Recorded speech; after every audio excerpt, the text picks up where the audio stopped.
বন্ধুরা কেমন আছেন সবাই? আশা করি ভালো আছেন। আমি রাজীব নতুন একটি ব্লগ নিয়ে চলে এসেছি আজ। কোথায় সেটা বলছি। সমুদ্রের দমকা হাওয়ায় সারাটা দিন কাটাবো বলে এই অসহ্য গরমে কলকাতা থেকে ছুটে এলাম কন্যাকুমারী বিবেকানন্দ রক। মন্দিরের ভেতরটা একরকম, বাইরেটা এক অদ্ভুত জগৎ। বিবেকানন্দ বহু বহু বছর আগে উত্তাল সমুদ্র সাঁতরে এখানে এসে ধ্যান করেছিলেন, সে কথা তো সবাই জানেন। কিন্তু এখানে টুকরো টুকরো ছবিগুলো আপনাদের সামনে তুলে ধরব।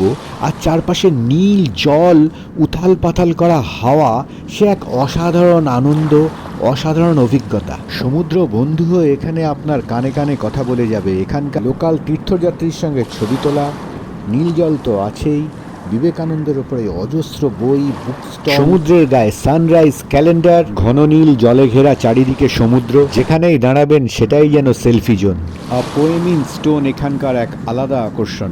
এইসব ছেড়ে আসতে ইচ্ছা না করলেও যে লঞ্চে করে মেনল্যান্ড থেকে এসেছিলাম সেই লঞ্চ এসে হাজির। অতএব লাইফ জ্যাকেট পরে জেটিতে এসে ফেরার জন্য লাইনে দাঁড়িয়ে পড়লাম। আমার তো মোটে আসতে ইচ্ছা করছিল না। আপনাদের কেমন লাগলো অবশ্যই জানাবেন।